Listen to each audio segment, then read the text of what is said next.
Hi everyone, welcome to join to learn.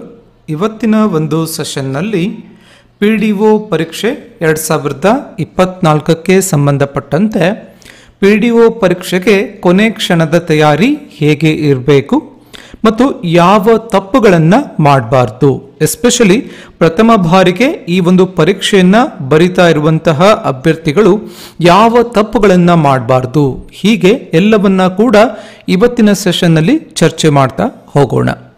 ಮೊದಲನೇದಾಗಿ PDO ಪರೀಕ್ಷೆ 2024. ಈ PDO ಪರೀಕ್ಷೆಯನ್ನು KPSC ಅವರು ಡಿಸೆಂಬರ್ 8ರಂದು ನಡೆಸ್ತಾ ಇದ್ದಾರೆ. ಆಲ್ರೆಡಿ ಒಂದು ಅಫಿಷಿಯಲ್ ಜಾಲತಾಣದಲ್ಲಿ PDO ಪರೀಕ್ಷೆಯ ಅಭ್ಯರ್ಥಿಗಳಿಗೆ ಹಾಲ್ ಟಿಕೆಟ್ ಕೂಡ ಲಭ್ಯವಿರುತ್ತೆ. ತಾವೇನಾದರೂ ಇನ್ನೂ ಕೂಡ ಹಾಲ್ ಟಿಕೆಟ್ ಡೌನ್ಲೋಡ್ ಮಾಡ್ಕೊಂಡಿರಲಿಲ್ಲ ಅಂದರೆ KPSCಯ ಜಾಲತಾಣದಿಂದ ಡೌನ್ಲೋಡ್ ಮಾಡ್ಕೋಬಹುದು.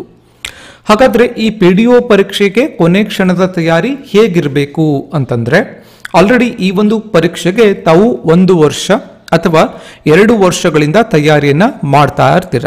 ಆಲ್ರೆಡಿ ಓದಿರ್ತೀರ ಸುಮಾರು ಬುಕ್ಸ್ಗಳನ್ನು, ಕರ್ನಾಟಕ ರಾಜ್ಯ ಪಠ್ಯಪುಸ್ತಕಗಳಿರ್ಬೋದು, NCERT, ಕರೆಂಟ್ ಅಫೇರ್ಸ್, ಹೀಗೆ ಸಾಕಷ್ಟು ವಿಷಯಗಳನ್ನು ಓದಿರ್ತೀರ. ಈಗ ಕೊನೆಯ 6 ದಿನ ಏನಿದೆ, ಇವತ್ತಿನಿಂದ 6 ದಿನ ಏನಿದೆ, ಇವಾಗ ಹೊಸದಾಗಿ ಓದುವಂತಹ ಅವಶ್ಯಕತೆ ಇರೋದಿಲ್ಲ. ಯಾವುದೇ ಹೊಸ ಪುಸ್ತಕಗಳನ್ನು ಪರ್ಚೇಸ್ ಮಾಡಿ ಓದೋದು ಅವಶ್ಯಕತೆ ಇಲ್ಲ, ಅದು ಹೆಲ್ಪ್ ಕೂಡ ಆಗೋದಿಲ್ಲ. ಹಾಗಾದರೆ ಆ ಒಂದು ತಪ್ಪನ್ನು ತಾವು ಮಾಡಬಾರ್ದು. ಈ ಒಂದು ಮೂಮೆಂಟ್ ಏನಿದೆ ಇದು ಮಾನಸಿಕ ಸಿದ್ಧತೆಗೆ ಇರುವಂತಹ ಸಮಯ ಆಗುತ್ತೆ. ಅಂದರೆ ಮಾನಸಿಕವಾಗಿ ನಿಮ್ಮ ಪರೀಕ್ಷೆಗೆ ನೀವು ತಯಾರಿಯನ್ನು ಮಾಡ್ಕೋಬೇಕು.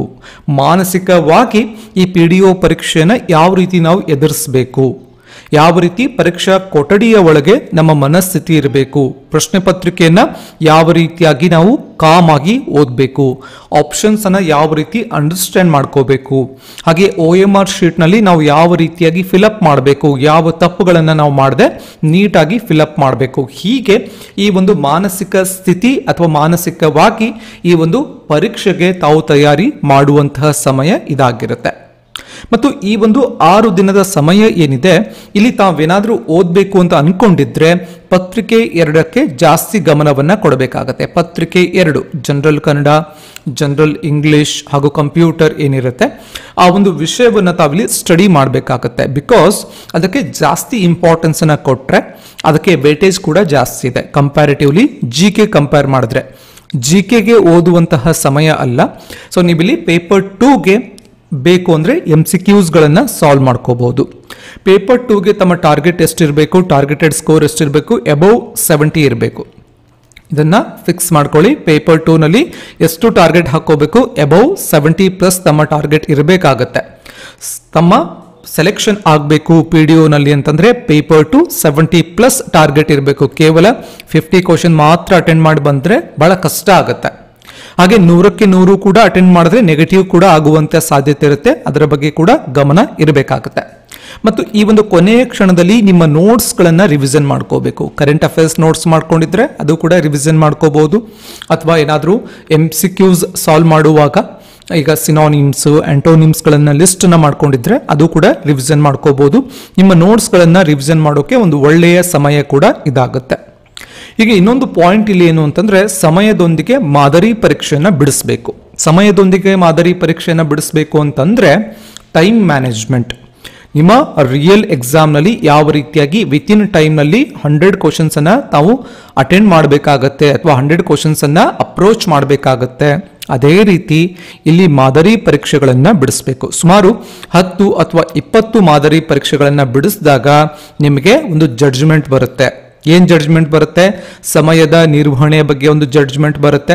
ಹಾಗೆ ನೆಗೆಟಿವ್ ಎಷ್ಟು ಆಗ್ತಾ ಇದೆ ತಮ್ಮದು ಇನ್ ಮಾಕ್ ಟೆಸ್ಟ್ನಲ್ಲಿ, ಎವ್ರಿ ಟೈಮ್ ತಮ್ಮದು ಒಂದು 20 ನೆಗೆಟಿವ್ ಆಗ್ತಾ ಇದೆ, 30 ನೆಗೆಟಿವ್ ಆಗ್ತಾ ಇದೆ ಅಂತಂದಾಗ ರಿಯಲ್ ಎಕ್ಸಾಮಲ್ಲೂ ಕೂಡ ಎಷ್ಟು ನೆಗೆಟಿವ್ ಆಗುತ್ತೆ, ನಾವು ಎಷ್ಟು ಕೇರ್ಫುಲ್ ಆಗಿರಬೇಕು ಅಂತ ಗೊತ್ತಾಗುತ್ತೆ. ನೀವು ಮಾಕ್ ಟೆಸ್ಟನ್ನು ಅಟೆಂಡ್ ಮಾಡಿದಾಗ 100ಕ್ಕೆ 100 ಪ್ರಶ್ನೆಗಳನ್ನು ಅಟೆಂಡ್ ಮಾಡಿದಾಗ ತಮ್ದೇನಾದರೂ 20 ಪ್ರಶ್ನೆಗಳು ನೆಗೆಟಿವ್ ಆಗ್ತಾ ಇದೆ, 30 ನೆಗೆಟಿವ್ ಆಗ್ತಾ ಇದೆ ಅಂದಾಗ ರಿಯಲ್ ಎಕ್ಸಾಮ್ನಲ್ಲಿ ಕೇರ್ ತಗೊಳ್ಳೋಕೆ ಬರುತ್ತೆ. ನೀವು ಮಾಕ್ ಟೆಸ್ಟನ್ನು ಬಿಡಿಸದೆ ಮುಂದೆ ಹೋದ್ರಿ ಅಂತಂದರೆ ಅಲ್ಲಿ ನಿಮಗೆ ಒಂದು ಜಡ್ಜ್ಮೆಂಟ್ ಮಿಸ್ ಆಗುತ್ತೆ. ಮತ್ತು ಮಾಕ್ ಟೆಸ್ಟ್ನಲ್ಲಿ ಯಾವ ಸೆಕ್ಷನ್ ಕ್ವಶನ್ಸ್ಗಳು ರಾಂಗ್ ಆಗ್ತಾ ಇದೆ ಅಂತ ಕೂಡ ಗೊತ್ತಾಗುತ್ತೆ. ಫಾರ್ ಎಕ್ಸಾಂಪಲ್ ಈಗ GKಯಲ್ಲಿ ತೆಗೆದುಕೊಂಡ್ರೆ ಮೆಂಟಲ್ ಎಬಿಲಿಟಿ ಕ್ವಶನ್ಸ್ಗಳು ರಾಂಗ್ ಆಗ್ತಿದೆಯಾ, ಅಥವಾ ಹಿಸ್ಟ್ರಿ ಕ್ವಶನ್ಸ್ಗಳು ರಾಂಗ್ ಆಗ್ತಿದೆಯಾ, ಅಥವಾ ಜಿಯೋಗ್ರಫಿ ಕ್ವಶನ್ಸ್ಗಳು ರಾಂಗ್ ಆಗ್ತಿದೆಯಾ, ಅಥವಾ ಎಕನಾಮಿ ಕ್ವಶನ್ಸ್ಗಳು ರಾಂಗ್ ಆಗ್ತಿದೆಯಾ, ಹೀಗೆ ಒಂದು ಜಡ್ಜ್ಮೆಂಟ್ ಬರುತ್ತೆ. ರಿಯಲ್ ಎಕ್ಸಾಮ್ನಲ್ಲಿ ಏನಾದರೂ ನಿಮಗೆ ಇವಾಗ ಫಾರ್ ಎಕ್ಸಾಂಪಲ್ ತಮ್ಮದು ಮೆಂಟಲ್ ಎಬಿಲಿಟಿ ರಾಂಗ್ ಆಗ್ತಾ ಇದೆ, ಮೆಂಟಲ್ ಎಬಿಲಿಟಿ ವೀಕ್ ಇದೀವಿ ಅಂತಂದ್ರೆ ರಿಯಲ್ ಎಕ್ಸಾಮ್ನಲ್ಲಿ ಮೆಂಟಲ್ ಎಬಿಲಿಟಿ ಕ್ವಶನ್ ಬಂದ ತಕ್ಷಣ ಒಂದು ಸಲ ನೋಡೋದು, ಅದು ಅರ್ಥ ಆಯಿತು ಮಾಡೋಕೆ ಸಾಧ್ಯ ಇದ್ರೆ ಅಪ್ರೋಚ್ ಮಾಡಿ ಅಟೆಂಡ್ ಮಾಡೋದು, ಇಲ್ಲ ಅಂತಂದ್ರೆ ಅದನ್ನು ಇಮಿಡಿಯೇಟ್ ಸ್ಕಿಪ್ ಮಾಡಬೇಕು. ಯಾಕೆಂದ್ರೆ 2-3 ಸಲ ಆ ಕ್ವಶನ್ ಮೇಲೆ ಟೈಮ್ ವೇಸ್ಟ್ ಮಾಡಿದ್ರೆ ನಿಮಗೆ ಟೈಮ್ ಶಾರ್ಟೇಜ್ ಆಗುತ್ತೆ. ಮಾಕ್ ಟೆಸ್ಟ್ ನಲ್ಲಿ ತಮಗೆ ಗೊತ್ತಾಗ್ಬಿಡುತ್ತೆ ನಂದು ಮೆಂಟಲ್ ಎಬಿಲಿಟಿಯಲ್ಲಿ ವೀಕ್ ಇದ್ದೀನಿ ಅಥವಾ ಮೆಂಟಲ್ ಎಬಿಲಿಟಿ ರಾಂಗ್ ಆಗ್ತಿದೆ. ರಿಯಲ್ ಎಕ್ಸಾಮ್ ಅಲ್ಲಿ ಮೆಂಟಲ್ ಎಬಿಲಿಟಿ ಕ್ವಶನ್ಸ್ ಬಂದ ತಕ್ಷಣ ಅದನ್ನ ಕೊನೆಗೆ ಇಟ್ಕೋಬೇಕು, ಅದನ್ನ ಟೈಮ್ ವೇಸ್ಟ್ ಮಾಡಬಾರ್ದು. ಇದು ಎಲ್ಲಿ ಗೊತ್ತಾಗುತ್ತೆ? ಮಾಕ್ ಟೆಸ್ಟ್ ನಲ್ಲಿ ಗೊತ್ತಾಗುತ್ತೆ. ಸೊ ನೀವು ಸುಮಾರು ಒಂದು 10ರಿಂದ 20 ಮಾಕ್ ಟೆಸ್ಟ್ ಅಂದ್ರೆ 1000ದಿಂದ 2000 MCQs ಗಳನ್ನ ವಿತ್ ಎಕ್ಸ್ಪ್ಲನೇಷನ್ ಸಾಲ್ವ್ ಮಾಡಿದ್ರೆ ನಿಮಗೆ ಎಕ್ಸಾಮ್ಸ್ಗೆ ಹೆಲ್ಪ್ ಆಗುತ್ತೆ. ನಾಟ್ ಓನ್ಲಿ PDO, ನಿಮ್ಮ ಮುಂದಿನ KS ಎಕ್ಸಾಮ್ ಪ್ರಿಲಿಮ್ಸ್ KS ಏನಿದೆ ಅದಕ್ಕಿಂತ ಮುಂಚೆ ಸುಮಾರು ಒಂದು 20 ಮಾಕ್ ಟೆಸ್ಟ್ ಅನ್ನ ತಾವು ಸಾಲ್ವ್ ಮಾಡಬೇಕಾಗುತ್ತೆ, ಅಥವಾ 10 ಮಾಕ್ ಟೆಸ್ಟ್ ಆದ್ರೂ ಮಿನಿಮಮ್ ಆಗಿ ಸಾಲ್ವ್ ಮಾಡಬೇಕು.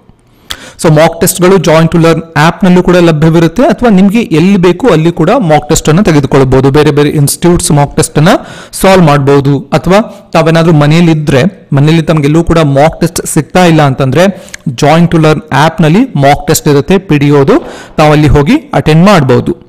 ಸೊ ಈ ಒಂದು ತಯಾರಿ ಕೊನೆಯ ಕ್ಷಣದಲ್ಲಿ ಈ ರೀತಿಯಾಗಿ ತಮ್ಮ ತಯಾರಿ ಇತ್ತು ಅಂತಂದ್ರೆ ತಮಗೆ PDO ಎಕ್ಸಾಮ್ಗೆ ಮತ್ತಷ್ಟು ಹೆಲ್ಪ್ ಆಗುತ್ತೆ.